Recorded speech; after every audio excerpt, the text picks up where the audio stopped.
अस्सलाम वालेकुम दोस्तों, वेलकम बैक टू चैनल। दोस्तों, पहलगाम इंसिडेंट के बाद पाकिस्तान मिलिट्री हाई अलर्ट पर है क्योंकि 2019 की तरह ही इंडिया अपनी नाअहली छुपाने के लिए पाकिस्तान के खिलाफ प्रोपेगेंडा कर रहा है। इंडियन मिलिट्री ने अपनी एयर स्पेस के अंदर GPS कम्युनिकेशन जैम कर रखी है ताकि पाकिस्तान इसकी मूवमेंट्स को ट्रैक न कर पाए।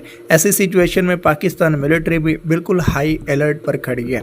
अब सवाल ये पैदा होता है कि अगर इंडिया 2019 के बालाकोट एयर स्ट्राइक की तरह का ही कोई मिस एडवेंचर करे तो क्या इनका ये मिशन रोकने के लिए पाकिस्तान के पास रिक्वायर्ड वेपनरी मौजूद है। दोस्तों, 2019 के बालाकोट एयर स्ट्राइक के अंदर इंडियन एयरफोर्स ने मुजफ्फराबाद सेक्टर से पाकिस्तानी एयर स्पेस में पेनिट्रेट किया और यहां से स्पाइस 2000 फायर किए, जिन्होंने KPK में बालाकोट की जब्बा वैली में टारगेट को मिस हिट किया। अगर आप इस मिशन को इंडियन पर्सपेक्टिव से देखो तो ये क्लियर फेलियर थी क्योंकि आप अपने टारगेट को हिट करने में बिल्कुल नाकाम रहे हो। लेकिन अगर आप इस मिशन को पाकिस्तानी पर्सपेक्टिव से देखो तो इंडियन एयरफोर्स पाकिस्तान की मेन लैंड टेरिटरी में स्ट्राइक करके चली गई और इंडियन फाइटर जेट्स ने 1971 की जंग के बाद पहली मर्तबा पाकिस्तानी एयर स्पेस को पेनिट्रेट किया था। बालाकोट ऑपरेशन के अंदर इंडियन एयरफोर्स ने पाकिस्तान एयरफोर्स की एक कमजोरी का फायदा उठाया था। वो कमजोरी क्या थी, चलिए ऑपरेशन बालाकोट को थोड़ी तफसील से डिस्कस करते हैं। 26 फरवरी 2019 की रात इंडियन एयरफोर्स ने 3 स्ट्राइक फॉर्मेशंस को पाकिस्तान की तरफ रवाना किया। एक स्ट्राइक ग्रुप बहावलपुर सेक्टर की तरफ आगे बढ़ा, दूसरा स्ट्राइक ग्रुप सियालकोट सेक्टर को टारगेट किए हुए था और तीसरा ग्रुप मुजफ्फराबाद सेक्टर की तरफ आया। इन तीनों स्ट्राइक ग्रुप्स को एक साथ काउंटर करने के लिए पाकिस्तान एयरफोर्स के पास इनफ रिसोर्सेज ही नहीं थे। पाकिस्तान एयरफोर्स ने सियालकोट और बहावलपुर सेक्टर को कामयाबी से कवर किया, लेकिन मुजफ्फराबाद सेक्टर में एक तो इंडिया के पास ज्योग्राफिकल मास्किंग का एडवांटेज था और दूसरी तरफ पाकिस्तान एयरफोर्स की इस एरिया में कवरेज भी कम थी। साथ में इंडियन एयरफोर्स ने पंजाब सेक्टर में हैवी रेडार क्लटर भी क्रिएट की, जिससे पाकिस्तान एयरफोर्स को लगा कि पंजाब ही इसका मेन टारगेट है। रेडार क्लटरिंग से होता यह कि आप एनिमी के लिए मल्टीपल रेडार सिग्नेचर्स छोड़ते हो, जिससे उसके लिए डिसाइड करना मुश्किल हो जाता है कि इनमें से रियल टारगेट कौन सा है। तो चीजें जहाँ पे पाकिस्तान एयरफोर्स के लिए चैलेंजिंग रही और इंडियन एयरफोर्स कामयाबी से पाकिस्तानी एयर स्पेस में पेनिट्रेट कर गई।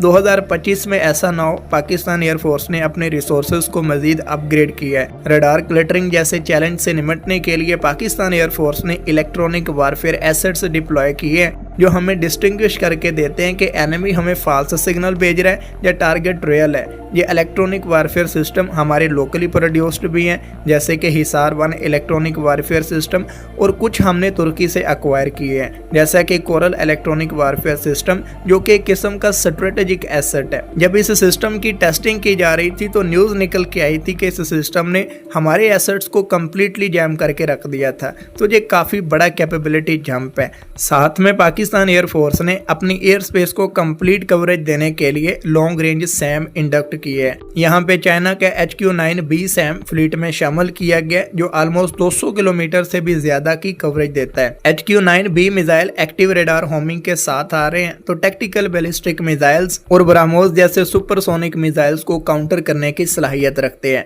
पाकिस्तान आर्मी ने HQ-9P सैम अपनी फ्लीट में इंडक्ट किए हैं, जो 100 किलोमीटर से भी ज्यादा की रेंज प्रोवाइड करते हैं। पाकिस्तान एयरफोर्स ने 20 से ज्यादा TPS-77 रेडार्स भी फ्लीट में शामिल किए हैं। वीरा-E पैसिव सेंसर डिप्लॉय किए हैं, साथ में चाइना की YLC-8 सीरीज की रेडार्स को भी डिप्लॉय किया है। तो 2019 के मुकाबले में पाकिस्तान की एयर स्पेस कहीं ज्यादा वेल डिफेंडेड है। अब जिस एरिया में एयरक्राफ्ट कवरेज नहीं होगी वहां पे सैम कवरेज अवेलेबल होगी। तो इंडियन एयरफोर्स के लिए बालाकोट ऑपरेशन रिपीट करना बिल्कुल नामुमकिन है, अनलेस ये अपने टैक्टिक्स को मॉडिफाई करें और बालाकोट ऑपरेशन की निस्बत कहीं ज्यादा कॉम्प्लेक्स ऑपरेशन कंडक्ट करें। तो इस दफा इंडिया के लिए चीजें बहुत ही कॉम्प्लेक्स होने वाली हैं और मेरी गट फीलिंग ये कहती है कि इंडिया इस मर्तबा अपनी एयरफोर्स के साथ मिसाइल स्ट्राइक पर भी गौर करेगा या फिर इंडियन नेवी को इन्वॉल्व करेगा, क्योंकि जिस तेजी के साथ पाकिस्तान ने अपनी एयर स्पेस को कवर किया है, जहाँ पे पेनिट्रेट करना इंडियन एयरफोर्स के लिए बहुत ही मुश्किल होने वाला है।